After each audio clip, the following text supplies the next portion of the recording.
آج ہم ایک بہت ہی دلچسپ کتاب پر بات کر رہے ہیں، یووال نوح ہراری کی 21ویں صدی کے لیے 21 اسباق۔ جی بالکل، یہ کتاب آج کل کے جو بڑے چیلنجز ہیں نا، ان کو سمجھنے میں کافی مدد دیتی ہے۔ ہاں، جیسے ٹیکنالوجی ہے، سیاست، معاشرت، یہ سب چیزیں، اور یہ کہ بھائی ہم ایک فرد کے طور پر ان حالات میں کیا کر سکتے ہیں۔ صحیح۔ تو آج ہم کوشش کریں گے کہ ہراری کے تجزیے سے کچھ اہم نکات نکالیں جو ہمیں اس پیچیدہ دور کو سمجھنے میں مدد دیں۔ جی، اور کتاب میں جو بڑے سوالات اٹھائے گئے ہیں اور ممکنہ راستے کیا ہو سکتے ہیں، ان پر بھی بات کریں گے۔ چلیں شروع کرتے ہیں۔ پہلا نکتہ جو کتاب اٹھاتی ہے وہ ہے لبرلزم کا بحران۔ اچھا۔ یعنی یہ جو کہانی تھی نا، جمہوریت، آزاد منڈیاں، انسانی حقوق والی، جو پچھلی کچھ دہائیوں میں غالب نظر آتی تھی، جی وہ اب یوں لگتا ہے کہ کمزور پڑ رہی ہے۔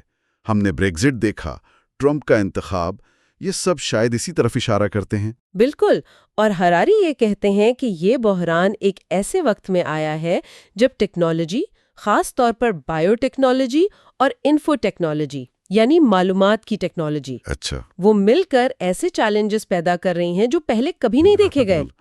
یہ صرف معیشت کی بات نہیں رہی اب، تو پھر کس چیز کی بات ہے؟ یہ اس سے کہیں آگے کی بات ہے، یعنی انسان کے جسم اور دماغ کو ہیک کرنے کی صلاحیت تک پہنچ رہی ہے بات۔ اوہ، یہ تو واقعی کافی سنگین بات لگتی ہے۔ مطلب ہم نے تاریخ میں زیادہ تر باہر کی دنیا کو کنٹرول کیا ہے، جی، دریا، بیماریاں۔ ہاں، دریاؤں پہ بند باندھے، جراثیم مارے، لیکن اپنی اندرونی دنیا جیسے بڑھاپا ہے یا اپنے خیالات ہیں، ان پر تو قابو نہیں تھا نا۔ صحیح۔ اور اب ٹیکنالوجی کہہ رہی ہے کہ وہ اس اندرونی دائرے کو بھی بدل سکتی ہے۔ بالکل، یہی وہ بڑا شفٹ ہے جس کی طرف ہراری اشارہ کر رہے ہیں۔ اچھا، تو یہیں سے پھر مستقبل کے کام کا سوال جڑتا ہے اور عدم مساوات کا بھی۔ جی، آٹومیشن کا ڈر، یعنی مشینوں کا کام لے لینا، یہ تو کوئی نئی بات نہیں ہے، لیکن ہراری پوچھتے ہیں کیا یہ وقت مختلف ہے؟ ہاں، اور ان کا جواب ہے غالباً ہاں، مختلف ہے۔ کیسے؟ دیکھیں، اس بار آرٹیفیشل انٹیلیجنس یعنی AI وہ صرف جسمانی کام نہیں لے رہی، وہ ذہنی صلاحیتوں میں بھی انسانوں کا مقابلہ کر رہی ہے۔ ذہنی صلاحیتیں؟ مطلب سیکھنا، تجزیہ کرنا، یہاں تک کہ انسانی جذبات کو پہچاننا۔ آپ AI ڈاکٹرز کا سوچیں یا خود چلنے والی گاڑیوں کا۔ ہاں، ان کے فائدے تو نظر آتے ہیں، بہتر صحت، کم حادثات۔ جی، فائدے تو ہیں، لیکن دوسری طرف لاکھوں شاید کروڑوں نوکریاں جانے کا خطرہ ہے۔ اور کتاب میں ایک بیکار طبقے یعنی یوز لیس کلاس کا ذکر ہے۔ جی بالکل، یہ ایک بہت تشویشناک تصور ہے۔ یہ وہ لوگ ہوں گے جن کے پاس نہ صرف نوکری نہیں ہوگی بلکہ شاید معیشت کو ان کی ضرورت ہی محسوس نہ ہو۔ خدایا، اور یہ صرف نوکریوں کا نہ ہونا نہیں ہے۔ نہیں، ہراری اس پر بھی زور دیتے ہیں کہ اس نئے دور میں ہمیں مسلسل سیکھتے رہنا پڑے گا، خود کو بدلتے رہنا پڑے گا۔ اچھا۔ اور اس کے لیے جو ذہنی لچک اور ہمت چاہیے وہ شاید بہت سے لوگوں میں نہ ہو۔ یہ بھی ایک چیلنج ہے۔ تو بھئی اس کا حل کیا ہے پھر؟ کچھ لوگ وہ یونیورسل بیسک انکم UBI کی بات کرتے ہیں۔ ہاں، UBI یا ملتی جلتی یونیورسل بیسک سپورٹ UBS کی تجویزیں، مطلب ہر شہری کو ایک بنیادی آمدنی دی جائے۔ ٹھیک ہے۔ لیکن ہراری ان پر بھی سوال اٹھاتے ہیں۔ وہ پوچھتے ہیں بنیادی ضرورت کیا ہوگی، کون طے کرے گا؟ یہ بھی ٹھیک ہے۔ اور کیا اس سے امیر غریب کا فرق کم ہوگا یا کہیں اور بڑھ تو نہیں جائے گا؟ اور سب سے اہم، لوگوں کی زندگی میں اطمینان کا کیا بنے گا اگر کوئی بامعنی کام ہی نہ ہو کرنے کو؟ یہ تو بہت گہرے سوالات ہیں، اور یہ سیدھا عدم مساوات کے مسئلے سے جڑ جاتا ہے۔ جی، کتاب میں ایک اور خوفناک امکان کا ذکر ہے کہ معاشی عدم مساوات کہیں حیاتیاتی عدم مساوات نہ بن جائے۔ ہاں، یہ بایولوجیکل انیکوالٹی والی بات بہت اہم ہے۔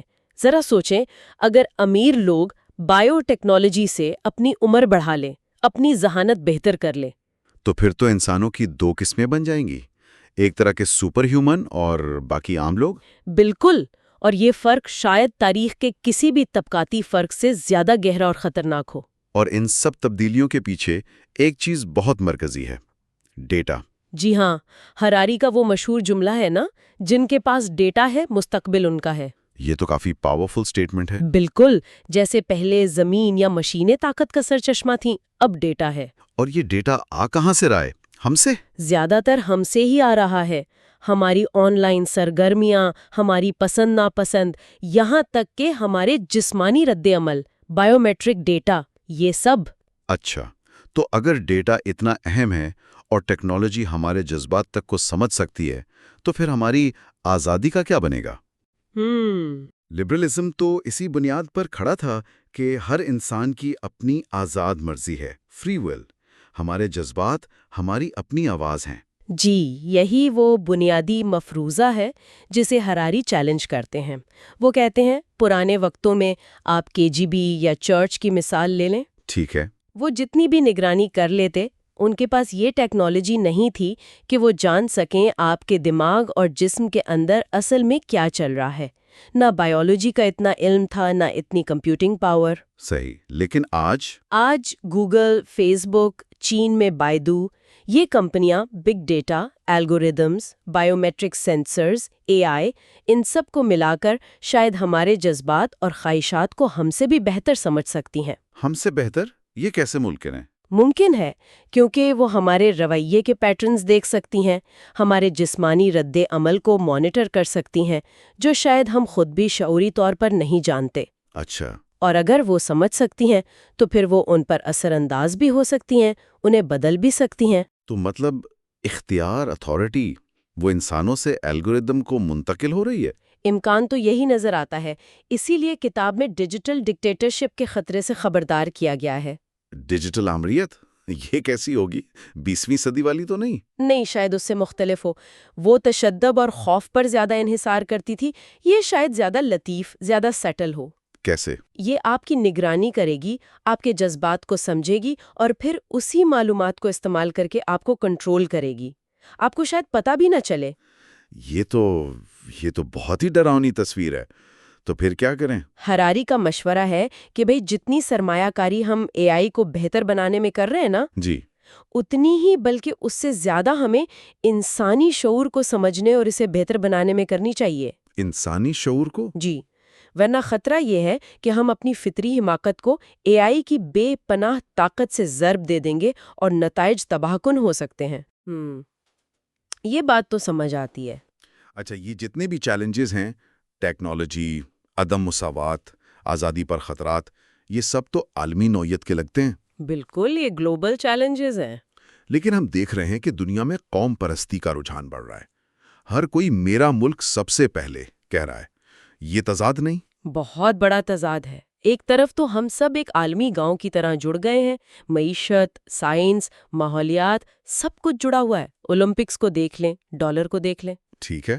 لیکن دوسری طرف سیاسی طور پر ہم قوموں میں بٹے ہوئے ہیں اور قوم پرستی مضبوط ہو رہی ہے. ہراری بہت واضح کہتے ہیں کہ قوم پرستی ان عالمی مسائل کا حل نہیں دے سکتی. کیوں نہیں دے سکتی؟ آپ 3 بڑے خطرات ہی دیکھ لیں: ایٹمی جنگ کا خطرہ، ماحولیاتی تباہی جیسے کلائمیٹ چینج، اور ٹیکنالوجی سے پیدا ہونے والی اتھل پتھل جیسے AI کی دوڑ. ٹھیک ہے. کیا کوئی ایک ملک اکیلا ان کا مقابلہ کر سکتا ہے؟ نہیں کر سکتا. ان کے لیے عالمی سطح پر تعاون اور حل کی ضرورت ہے. تو کیا پھر ایک عالمی حکومت بنانی پڑے گی؟ ضروری نہیں کہ عالمی حکومت ہی ہو. ہراری کا کہنا ہے کہ ہمیں سیاست کو گلوبلائز کرنے کی ضرورت ہے. سیاست کو گلوبلائز کرنا؟ اس کا کیا مطلب ہے؟ اس کا مطلب ہے کہ جب ہم قومی یا مقامی سطح پر فیصلے کریں تو عالمی مسائل اور پوری انسانیت کے مفادات کو بھی ذہن میں رکھیں. قومی ادارے اکیلے ان چیلنجز سے نمٹنے کے لیے کافی نہیں ہے. ہمیں سوچ کا دائرہ وسیع کرنا ہوگا. صحیح. اچھا، ان تمام بحرانوں اور تبدیلیوں کے بیچ میں ایک اور بہت گہرا سوال پیدا ہوتا ہے، معنی کا سوال. جی، میننگ آف لائف. ہاں، زندگی کا مطلب کیا ہے؟ ہراری کہتے ہیں کہ انسان ہمیشہ کہانیوں کے ذریعے ہی دنیا کو سمجھتا آیا ہے.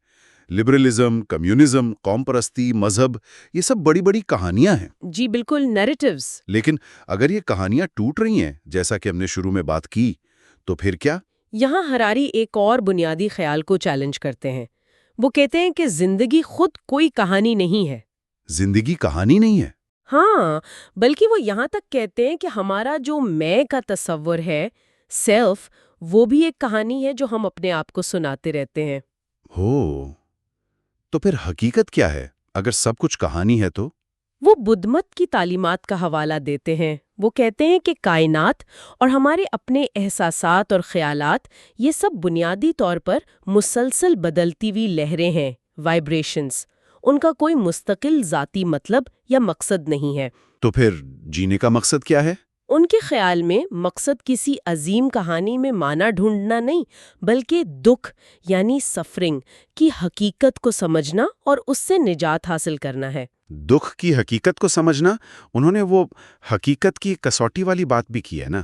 جی ہاں، وہ ایک دلچسپ ٹیسٹ بتاتے ہیں۔ وہ پوچھتے ہیں، کیا آپ کی کہانی کا ہیرو، چاہے وہ قوم ہو، خدا ہو یا پارٹی، کیا وہ تکلیف محسوس کر سکتا ہے؟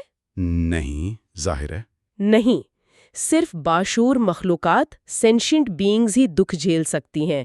اس لیے دکھ حقیقی ہے۔ کہانیاں، نظریات، یہ سب ہمارے ذہن کی تخلیق ہو سکتی ہیں، لیکن تکلیف حقیقی ہے۔ یہ تو بہت ہی بنیادی بات ہے، جی، اور شاید کچھ لوگوں کے لیے پریشان کن بھی ہو سکتی ہے۔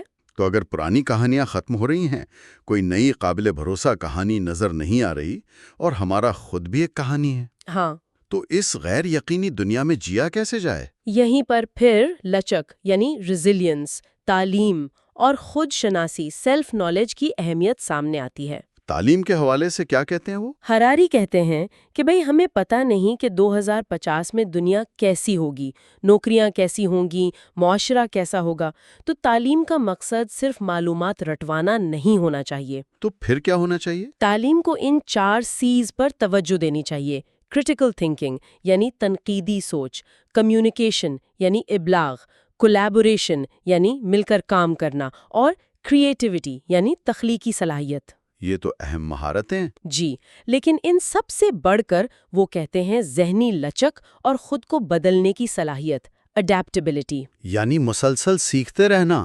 بالکل، مسلسل سیکھنا اور ضرورت پڑنے پر خود کو نئے سرے سے ایجاد کرنا، ری انوینٹنگ یور سیلف۔